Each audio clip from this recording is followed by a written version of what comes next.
Сәлеметсіңдер ме, балалар? Здравствуйте, ребята! Я рада приветствовать вас на уроке русского языка. Урок 50, 3 класс. Сегодня мы продолжаем изучать раздел «Выдающиеся личности». Тема урока «Казахский соловей». Чему ты будешь учиться сегодня на уроке? Ты научишься определять причинно-следственную связь в тексте, использовать в речи слова-признаки и слова, обозначающие количество и порядок предметов. Упражнение номер 1. Послушай. Самые лучшие певцы среди птиц – это соловьи. Они издают самые прекрасные и чистые звуки. Соловьи долго учатся петь. Лишь на 3-й год они становятся хорошими певцами.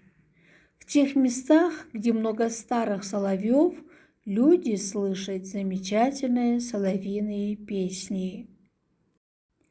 Народную артистку Бибигуль Тулегенову называют казахским соловьем.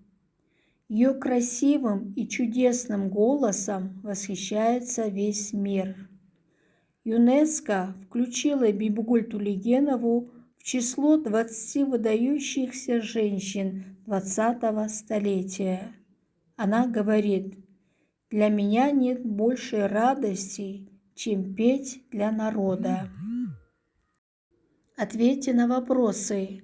Что ты узнал о соловьях? Какой у них голос? Соловьи – самые лучшие певцы. У них голос прекрасный и чистый. Почему Бибигуль Тулегенову называют казахским соловьем? Какой у нее голос? Бибигуль Тулегенова – народная артистка. У нее голос, как у соловья, поэтому называют ее казахским соловьем. Подбери слова-признаки к трелям соловья и голосу Бибигуль. Трели соловья чистые, прекрасные. Голос Бибигуль красивый, чудесный. Упражнение номер 2. Переведи на русский язык. Она. Мәңгі дос сен ғана.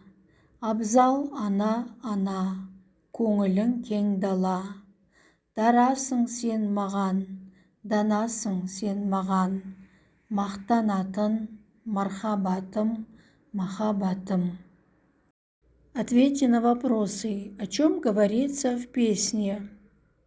В песне говорится про маму. Знаешь, как она называется? Из какого фильма?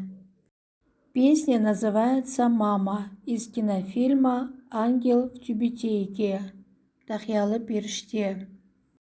Какие слова особо тебя тронули? Меня особо тронули слова «Дарасың сен маған, данасың сен маған». Прочитай эти строчки дома маме. Упражнение номер 3. Вспомни. Цветы, подарок, картина, мама, книга, улыбки, радость, праздники. Расположи слова в алфавитном порядке. Прочитаем слова в алфавитном порядке. Картина, книги, мама, подарок, праздники, радость, улыбки, цветы. На какой вопрос они отвечают? Они отвечают на вопрос «что?». Укажи число, единственное или множественное.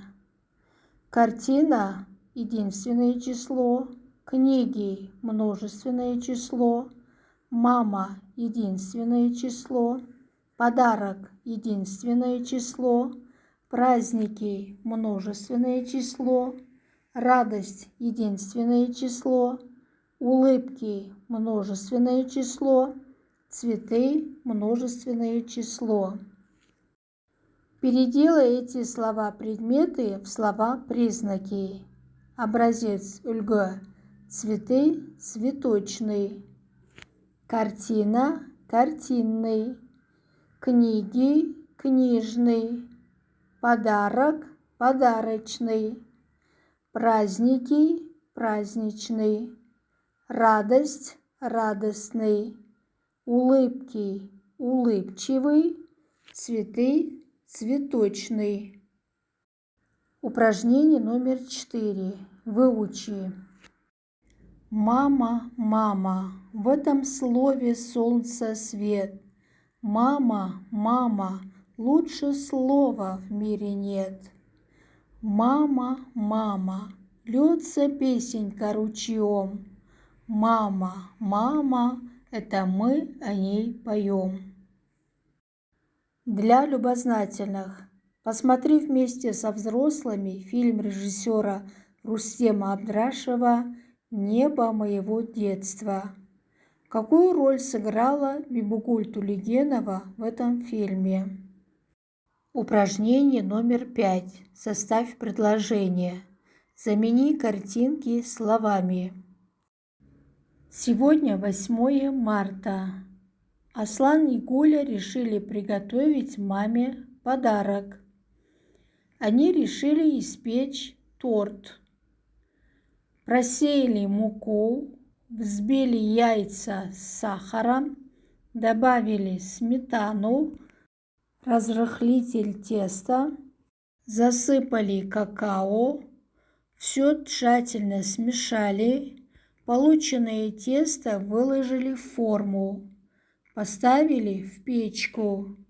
Через 60 минут бисквит был готов. Аслан сделал цветы из разноцветных взбитых сливок, а Гуля написала 8 марта. Получился красивый и вкусный торт. Мама была рада. Запомни порядок картинок. Используя картинки, перескажи текст. Запомни: с праздником 8 марта, с праздником 8 марта, с 8 марта. Упражнение номер 6. Напиши поздравление. Составь текст поздравления маме, бабушке, сестре. Начни с обращения. Запиши. 8 марта. Дорогая мама, милая моя, любимая мама, поздравляю с 8 марта. Искренне желаю счастья и любви. Пусть сбудутся все ваши мечты. Запомни и запиши: подарок, праздник, солнце. Спасибо за урок. До следующей встречи.